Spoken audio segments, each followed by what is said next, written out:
भारत में भी तख्ता पलट होना चाहिए, भारत में भी रेजीम चेंज होना चाहिए, भारत की सरकार गिरनी चाहिए, पूरे देश में आगजनी होनी चाहिए, संसद फूकी जानी चाहिए और जो होटल्स हैं, पब्लिक प्रॉपर्टी है, सबको जला के राख कर देना चाहिए।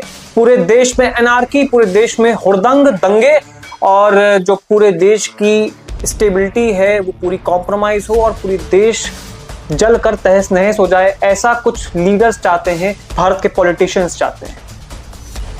संजय राउत शिवसेना उद्धव ठाकरे फैक्शन, संजय सिंह आम आदमी पार्टी, राणा अयूब अर्बन नक्सल, वो विजेंद्र चौहान जो कि मॉक इंटरव्यूज लिया करता है।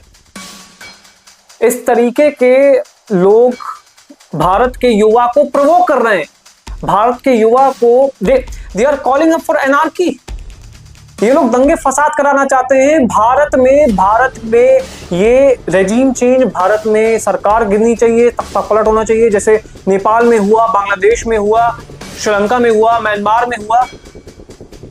ये लोग भारत का पतन लिखने की कलम चला रहे हैं। ये लोग इनके हिसाब से नेपाल के युवा ने अपने हाथ की शक्ति जो है उसका प्रदर्शन किया है और नेपाल को आगे ले जाने के लिए उन्होंने तख्ता पलट किया है और ये एक रेवोल्यूशनरी स्टेप है। पिछले 30 सालों में 13 बार नेपाल की सरकार पलट चुकी है, वहां के प्रधानमंत्री बदल चुके हैं।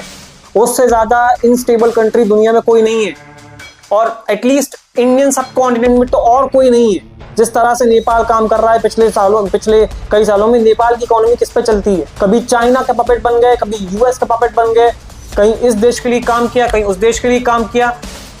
आप समझिए भारत में टेररिज्म, जो टेररिस्ट आते हैं वो नेपाल के रूट से ही होकर आते हैं, वहीं से इन्फिल्ट्रेशन होता है। इस तरीके के लोग नेपाल का मॉडल भारत में अप्लाई करना चाहते हैं और जिस तरीके से एनार्की, जिस तरीके से वहां के जो पूर्व प्रधानमंत्री की जो वाइफ थी उनको जिंदा जला दिया गया, ये इस तरीके से भारत में चाहते हैं, ये भारत में देखना चाहते हैं, ये भारत को जलकर राख होते देखना चाहते हैं। और मैं हैरान हूं देख कर के कोई भारत का होकर भारत के खिलाफ इस तरीके के षड्यंत्रों का सोच भी कैसे सकता है।